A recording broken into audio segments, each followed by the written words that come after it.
నమస్తే, welcome to cube TV network. నేను శ్రావణి.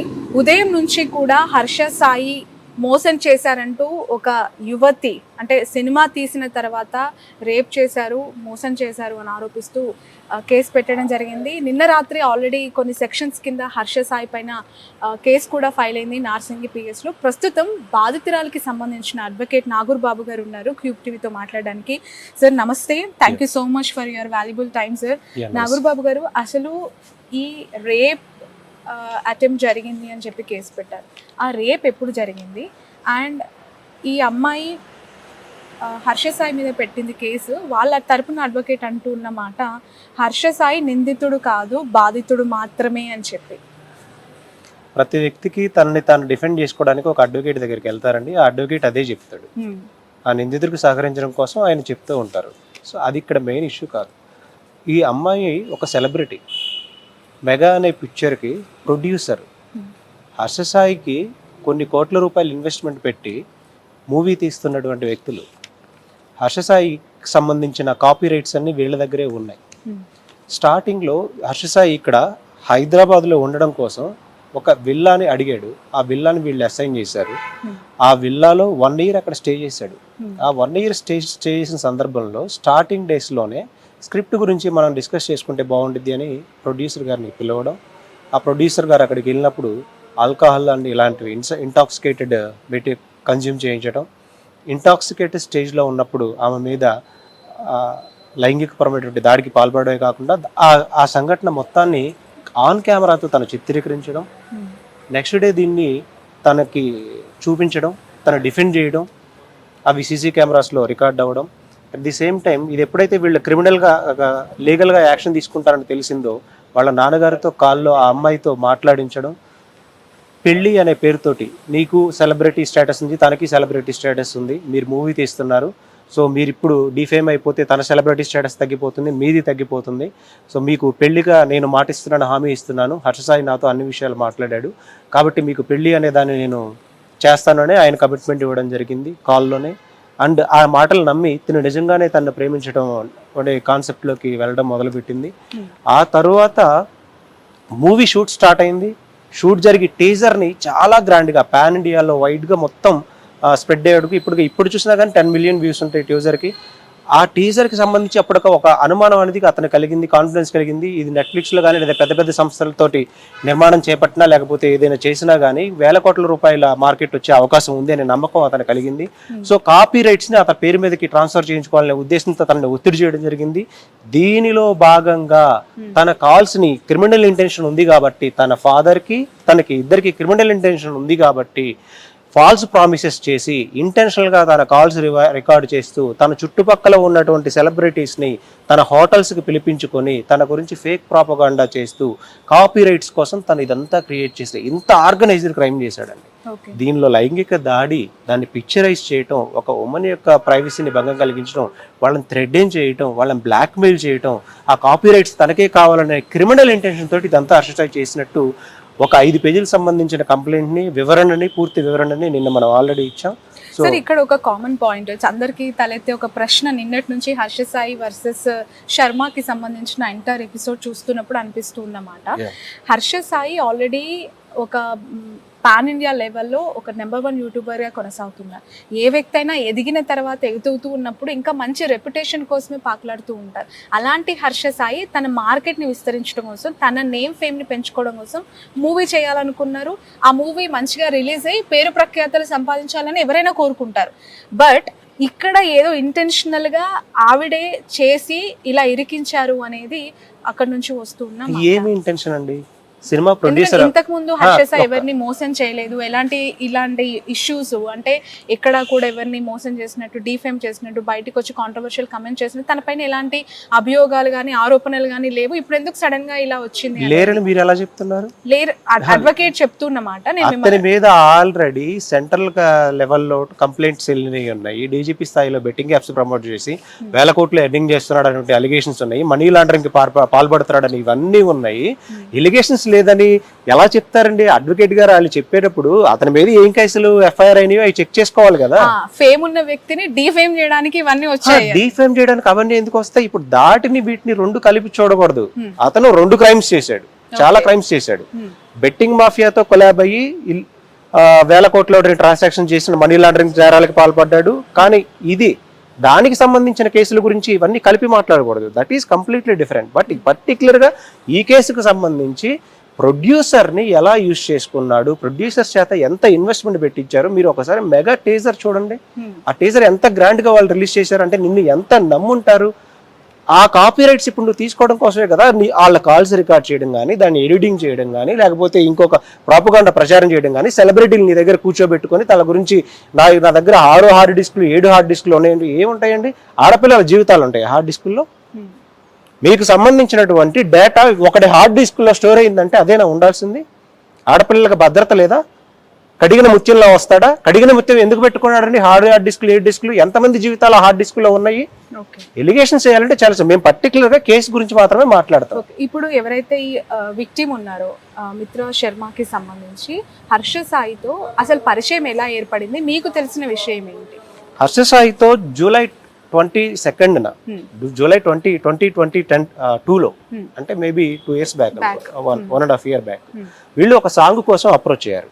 ఎవరు? హర్ష సాయి కాదు, ప్రొడ్యూసర్స్. అతనితో ఒక సాంగ్ చేద్దామని. అప్పటి వరకు వీళ్ళు చిన్న చిన్న వెబ్ సిరీస్ కానీ ఇలాంటివి కానీ ఒక షూట్ చేసి అది కూడా రిలీజ్ అవ్వని ఒక మూవీ ఇలాంటివి చిన్న చిన్నవి చేస్తున్నారు. But she has a good name an industry. అప్పటి వరకు తన మీద ఎలాంటి ఎలిగేషన్స్ లేవు. అండ్ బిగ్ బాస్ లో కూడా టాప్ 5 contestant లో తను వచ్చింది. తను ప్రొడ్యూసర్ కౌన్సిల్ లో రిజిస్టర్ అవ్వలేదని చెప్తున్నారు. ప్రొడ్యూసర్ కౌన్సిల్ లో సర్టిఫికేట్ ఉంది, రిజిస్టర్ అయిన సర్టిఫికేట్. అండ్ అంత ఫేమ్ ఉన్న వ్యక్తి ఇతనితో ఒక సాంగ్ చేస్తే బాగుండిద్దని వెళ్తే, ఇతను నా దగ్గర ఒక చిన్న లైన్ ఉంది, దాన్ని మనం డెవలప్ చేసి మూవీ తీస్తే మీ దగ్గర ఇన్వెస్ట్మెంట్ పెట్టగలిగే క్యాపబిలిటీ ఉంది. ఇప్పుడు తను నమ్మాడు కాబట్టే కదా. తనకు ఇంత సర్కిల్ ఉన్నా కానీ వీళ్ళతోనే ఎందుకు మూవీకి ఒప్పుకున్నాడు, వీళ్ళనే ఎందుకు ఒప్పించాడు, వీళ్ళు డబ్బు పెట్టగలరా అన్న ఉద్దేశంతో కదా. మీరు ఆ షార్ట్స్ చూడండి, ఎంతమంది క్యాస్ట్ క్రూ ఎంతమంది ఉండుంటారు. అంతమందిని యూజ్ చేసి ఎవరు పెట్టారు డబ్బు? వీళ్ళే కదా పెట్టింది. మరి వీళ్ళకేం అవసరం అండి అతన్ని బ్లాక్మెయిల్ చేయడాలని? వీళ్ళకి ఒకవేళ నిజంగా అది మూవీ రిలీజ్ అయితే వేల కోట్లు, అతను చెప్పినట్టుగా 100 కోట్ల మార్కెట్ ఎవరికి వస్తుంది? ప్రొడ్యూసర్స్కి వస్తుందా డబ్బు? మీకు వస్తుందా? విక్టిమ్ దగ్గర లేదంటే ఈ ప్రొడ్యూసర్ టీం దగ్గర ఇన్ని డబ్బులు ఉన్నాయి, సినిమా తీశారు ఉండబట్టే అని చెప్పి మాట్లాడుతున్న క్రమంలో హర్ష సాయి చేసిన ఒక పోస్ట్ ఇప్పుడు వైరల్ గా మారింది. ఉదయమే అనుకుంటా, డబ్బులు లాగటానికే ఇదంతా చేస్తూ ఉన్నారు. ఒక్క నిమిషం, డబ్బులు లాగాలి అంటే నీ మీద ఇంత సినిమా పెట్టుబడి పెట్టాల్సిన నెసెసిటీ ఏంటి? ఒక ఈవెంట్ కి అంత ఆర్గనైజర్ గా చేయాల్సిన నెసెసిటీ ఏంటి? వీళ్ళ దగ్గర ఆల్రెడీ ఎస్టాబ్లిష్ అంటే ఎట్లాగో సినిమా తీశారు, మధ్యలో ఆగిపోయింది, మధ్యంతరంగా అది స్టాప్ అయిపోయింది కాబట్టి దానికి పెట్టుబడి పెట్టిందంతా హర్ష సాయి నుంచి తీసుకునే ప్రయత్నంలో భాగంగా ఏదైనా చేశారా అని చెప్పి ఒక అనుమానం కూడా కలుగుతుంది. అనుమానం కలిగే అవకాశం లేదు. ఎందుకంటే దానికన్నా ముందే అతను ఆల్రెడీ సరే, అలాంటప్పుడు 1 year అదే విల్లాలో అతను ఎందుకు స్టే చేశాడు? వీళ్ళు అకామిడేట్ చేసినటువంటి విల్లాలో 1 year ఎందుకు స్టే చేశాడు? తను ఇంటెన్షనల్ గా కాల్స్ ఎందుకు రికార్డ్ చేశాడు? అందులో కొన్ని క్లిప్పింగ్స్ మాత్రం ఎందుకు వచ్చినాయి? ఆ 7 హార్డ్ డిస్కుల్లో ఏముంది? ఆడపిల్లల జీవితాలు ఇంకెన్ని ఉన్నాయి? వీటి గురించి మాట్లాడండి. హర్ష సాయి ఎంతసేపు మనం యాక్సెప్ట్ చేయాలి, తన మంచి పనిని మనం యాక్సెప్ట్ చేయాలి. అట్ ది సేమ్ టైం ఇలాంటి ఎలిగేషన్స్ కూడా కాదు, కాంక్రీట్ ఎవిడెన్సెస్ ఉన్నప్పుడు ఇవన్నీ 5 గంటలు కూర్చోబెట్టి విచారించిన తర్వాతనే వాళ్ళు ఎఫ్ఐఆర్ చేశారు. సో మనం వెళ్ళి ఏది పెడితే అది చెప్తే దానికి ఎలాంటి ఇది ఉండదు కదా. అండ్ తను ఒక సెలబ్రిటీ, ఒక అమ్మాయి సైడ్ నుంచి ఆలోచించండి. తను బయటికి వచ్చి సొసైటీని ఫేస్ చేయబోతూ రేపటి నుంచి తను ఒక విక్టిమ్ లాగా చూడబడుతూ కించబడుతూ తను ఎన్నో వేదనలకు గురైతే కానీ ఆ ధైర్యాన్ని తెచ్చుకోవడం ముందుకు రాదండి. ఏదో అతను చెప్తున్నటువంటి 2 కోట్లు అనేది వాళ్ళు అసలు దాని మీద ఇన్వెస్ట్మెంట్ పెట్టకుండా ఇంకొక చిన్న విషయం గమనించండి. కాపీ రైట్స్ అనేవి ఎవరి దగ్గర ఉన్నాయి? ప్రొడ్యూసర్స్ దగ్గర ఉన్నాయి. హర్ష సాయి తన ఓన్ ఛానల్లో వేశాడు, అవునా? తన ఓన్ ఛానల్లో వేసినందుకు నువ్వు ఏమన్నా పే చేసావా? లేదు కదా. ఎన్ని విషయాలు దీని చుట్టూ తిరుగుతూ ఉన్నాయి, మీరు అర్థం చేసుకోవాలి. సార్, ఇప్పుడు ఆడియో లీక్స్ కి సంబంధించి ఒక క్వశ్చన్ మార్క్, అందులో అమ్మాయే ఆ అబ్బాయిని అడుగుతున్నట్టుగా, ఫోర్స్ చేస్తున్నట్టుగా, రిలేషన్ లోకి లాగబడుతున్నట్టుగా, ఇష్యూని డ్రాగ్ చేస్తున్నట్టుగా కామన్ గా వింటున్న వాళ్ళకి కలుగుతున్న అనుమానం, ఇందులో వాస్తవాలు ఏంటి? ఆ అమ్మాయి ఇష్టం ఉంది కాబట్టే ప్రేమ వైపు లాగిందా, పెళ్లి కోసం ప్రయత్నం చేసిందంటారా? మీకు తెలిసిందేంటి? మీకు ఒక ఇన్సిడెంట్ జరిగింది స్టార్టింగ్ లో అని చెప్పాను, ఒక పిక్చరైజ్ చేయటం ఇదంతా జరిగిందని. ఇది జరిగిన తర్వాత వాళ్ళ ఫాదర్ మ్యారేజ్ అనే ఫేక్ ప్రామిస్ తోటి నమ్మించాడు. ఆ నమ్మకంలో హర్ష సాయికి మధ్య వాళ్ళిద్దరూ ఒక రిలేషన్ అంటే ఎస్టాబ్లిష్ చేసుకోవడం, అంటే ప్రేమ అనేది ఎస్టాబ్లిష్ చేసే ప్రయత్నం అతను చేశాడు. ఆ క్రమంలో ఒక పర్సనల్ ఇంటిమేసీ తోటి ఏదైనా జరగవచ్చు. అంటే కోపం వచ్చినప్పుడు యాంగర్గా మాట్లాడొచ్చు. భర్త అంటే పెళ్లి చేస్తారని నమ్మించారు కదా, ప్రైవసీగా మాట్లాడుకోవచ్చు. ఇవన్నీ నువ్వు ఇంటర్నేషనల్ గా రికార్డ్ చేస్తున్నావు అంటేనే నువ్వు పెద్ద క్రిమినల్. ఇప్పుడు ఏదైతే ఇప్పుడు మీరు ఎఫ్ఐఆర్ కాపీ చూడండి, ఎఫ్ఐఆర్ కాపీ ఇంకా ఇవ్వలేదు. ఏదైతే ఈమె మెన్షన్ చేసిందో నా వాయిస్ రికార్డింగ్స్ ని ఫ్యాబ్రికేటెడ్ చేసి దాన్ని స్ప్రెడ్ చేస్తూ నువ్వు కానీ ఈ కాపీ రైట్స్ ఇవ్వకపోతే వీటి మొత్తాన్ని నేను స్ప్రెడ్ చేస్తాను ఇన్ఫ్లుయెన్సర్స్ ద్వారా అని ఏదైతే చేస్తున్నాడో ఇప్పుడు అదే చేశాడు అతను. చట్ట పరిధిలోకి లోబడి కోర్టును అప్రోచ్ అయ్యి తను ప్రూవ్ చేసుకోలేదు కదా, తను ఎక్కడో అబ్స్కాండ్ అయిపోయి తను ఏం చేయగలను అన్నాడు, అదే చేశాడు. అవి ఫ్యాబ్రికేటెడ్ అని మాకు క్లియర్ కట్ గా అది కోర్టులో ప్రూవ్ అయిన తర్వాత కానీ తెలిసిద్ది. ఆడియోదే ఉందండి, ఒక డబ్బింగ్ ఆర్టిస్ట్ ని పెట్టి మాట్లాడించవచ్చు కదా, మీరు చెప్పగలరా, మీరు సర్టిఫికేట్ ఇవ్వగలరా, అది ఒరిజినల్ ఆడియో ప్రూఫ్ అని ఎవరు ఇవ్వాలి? టెస్ట్ చేసి ఫ్లోరెన్సిక్ డిపార్ట్మెంట్ ఇవ్వాలి. అండ్ తను ఒక విల్లాలకు సంబంధించిన ఫుటేజ్ కూడా బయటకు వచ్చింది, అది అందులో ఉన్నది పోనీ వాళ్ళిద్దరేనా? ఆడియో అంటే ఫ్యాబ్రికేటెడ్ అని అది సీసీటీవీ ఫుటేజ్ అండి, ద పోలీస్ కెన్ వెరిఫై. మీరు అంటున్న విల్లాలో ఆ విల్లాలో అతను 1 year స్టే చేశాడు, వీళ్ళు అకామిడేషన్ ప్రొవైడ్ చేశారు షూటింగ్ నిమిత్తం. అది స్టార్టింగ్ డేస్ లోనే వాళ్ళకి అతను ఒకటి చూపిస్తున్నాడు. ఏం చూపిస్తున్నాడు? తను ఇలా కొట్టుకుంటుంది, ఇలా అంటుంది, ఏంటి చూపిస్తేనే ఒక ఉమెన్ అంత ఫ్రస్ట్రేట్ ఎందుకు అవుతుంది? అవ్వరు కదా.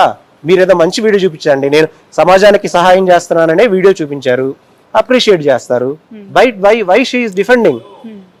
ఓకే సార్, ఇప్పుడు ఒక మూవీ కోసము ఒక సాంగ్ కోసం పరిచయము ఈ ప్రయాణంలో హర్ష సాయి ఫాదర్ పెళ్లి వరకు తీసుకెళ్లారు అని అంటే ఇక్కడ చాలా అనుమానాలు కలుగుతూ ఉన్నాయి. అంత షార్ట్ పీరియడ్లో that India's number 1 YouTuber Harsha సాయితో పెళ్ళి అంటే ఏ అమ్మాయి అయినా మేబీ ఇష్టంతోనో లేదంటే నిజంగానే పెళ్లి జరుగుతుందనో కొంత క్యూరియస్ గా ఉండొచ్చేమో, కానీ తను ఎలా నమ్మింది అనుకోవాలి? మీకు తెలిసిన విషయాలు ఏంటి? నిజంగా పెళ్లి చేస్తాను వాళ్ళ ఫాదర్ చెప్పారు. హర్ష సాయి అనే వ్యక్తి ఎవరినైనా ఒక పావు గంటలోనో అరగంటలోనో మెస్పరైజ్ చేయగలిగే క్యాపబిలిటీ ఉన్న వ్యక్తి విత్ హిస్ కంటెంట్.